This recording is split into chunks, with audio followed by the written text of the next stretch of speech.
अस्सलाम वालेकुम दोस्तों, कैसे हैं आप सब। मैं फिर से आ गई किराए के घर से करोड़पति बनने तक का सफ़र का जो कहानी था उसका पार्ट नंबर 3 लेकर। तो आइए देखते हैं क्या बताती हैं तब्बू। तब्बू बताती हैं कि घर में पैसों की बहुत ज़्यादा तंगी होने लग गई थी, बहुत ज़्यादा दिक्कत आने लगी थी और अब्बू को भी बहुत ज़्यादा परेशानी हो रही थी। तो फिर मेरे अब्बू ने भी नमाज़ पढ़ना शुरू कर दिया था और धीरे धीरे मेरे अब्बू नमाज की तरफ आने लगे थे। मम्मी को देखते थे कि अम्मी लेटकर भी नमाज़ पढ़ लेती है पर अपने रब से बातें करती रहती है। अल्लाह ताला ने मेरे अब्बू का दिल भी नरम किया और वह भी नमाज़ पढ़ने लगे और आज तक एक भी दिन नागा नहीं किए या फिर कज़ा नहीं किए और साथ साथ तस्बीह भी करने लग गए और तस्बीह में दरूद शरीफ और इस्तग़फ़ार कंटिन्यू पढ़ते थे और अल्लाह ताला से दुआ करते थे कि जैसे कि मेरे दादी हाल बहुत ज़्यादा अमीर था और उन लोगों ने मेरे अब्बू को अपने जायदाद से निकाल दिया था। तो मेरे अब्बू ने दोबारा उन लोगों से कभी कुछ नहीं मांगा, लेकिन हमारे दादा की एक ज़मीन थी जो कि बंजर पड़ी हुई थी, किसी के काम भी नहीं आती थी, लेकिन सरकार ने उसके पास की जगह को ख़रीद लिया था और वहाँ से कोई रोड निकल रही थी, जिसकी वजह से वहाँ की जो ज़मीन थी वो बहुत ज़्यादा दामों पर बिकना शुरू हो गई। अब जब वहाँ की जो ज़मीन बिकनी थी उसमें यह था कि उसमें सारे ही बहन भाई के, जो कि मेरे दादा के सारे ही बच्चे थे, उनके सिग्नेचर लगने थे, उसके बाद ही वह ज़मीन बिक पाती। मेरे अब्बू के जितने भी भाई बहन थे उन्होंने मेरे अब्बू से बात की, ज़मीन बेचना है, तुम घर पर आकर यहाँ पर साइन कर दो, हम लोग तुमको कुछ पैसे दे देंगे। ये बात सुनकर हम लोग बहुत खुश हुए और हमें लगा कि शायद हमारी प्रॉब्लम ख़त्म हो जाएंगे। अब जब यह बात मेरे अब्बू ने अपने दोस्त से की तो मेरे अब्बू के दोस्त ने उनसे कहा कि तुम पहले साइन मत कर देना, वह लोग तुम्हें कुछ नहीं देंगे, तुम पहले अपना हिस्सा लेना उसके बाद साइन करना। ऐसे ही किया तो वह लोग तुमको कुछ नहीं देंगे। पहले उन लोगों से बात करना कि पहले तुम मुझे मेरा हिस्सा दो, उसके बाद मैं साइन करूँगा।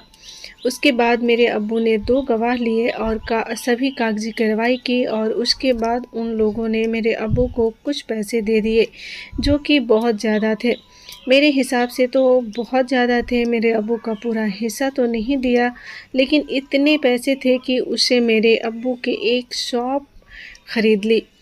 उस शॉप को मेरे अब्बू ने किराए पर चढ़ा दिया था और वह बहुत ज़्यादा अच्छा खासा किराया आता था उसकी वजह से हमारे घर के हालात जो थे वो बहुत बेहतर हो रहे थे।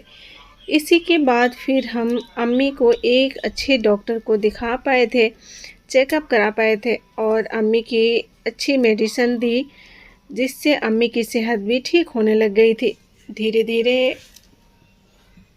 और अम्मी अब्बू से कहने लगे कि काश तुम पहले से नमाज़ पढ़ना शुरू कर दिए होती तो हमारे पहले ही हालात बदल जाते।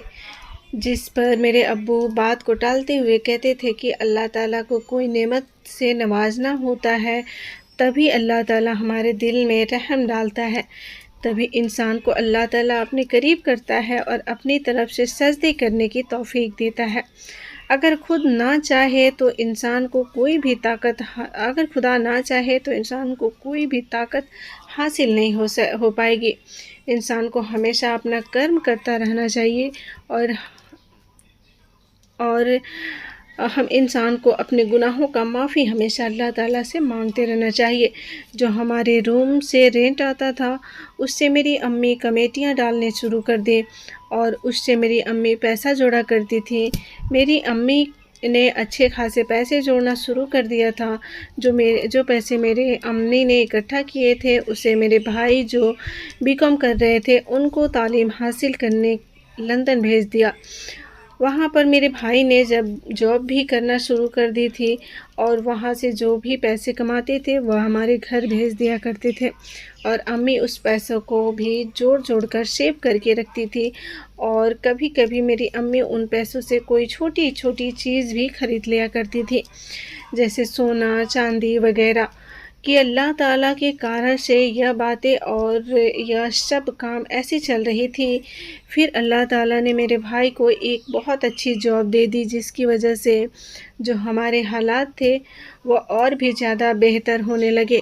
मेरे अब्बू ने जो शॉप लिया था उससे भी बहुत अच्छा खासा रेंट आने लग गया था, क्योंकि उसके आस-पास जो भी दुकान थी उन सभी के किराया बढ़ गए थे, इसीलिए हमारे भी रूम का किराया अच्छा आने लगा। अब हमारी आमदनी बहुत अच्छे से स्टार्ट हो गई थी, और उसी के साथ जो मेरी बड़ी बहन थी उनकी भी जॉब लग गई थी और मैं जॉब करना शुरू कर दिया था। आप हमारे घर के हालात जो थे वो बहुत बहुत ज़्यादा अच्छे होने लगे थे, और यही पैसे और कम्युनिटी जमा करके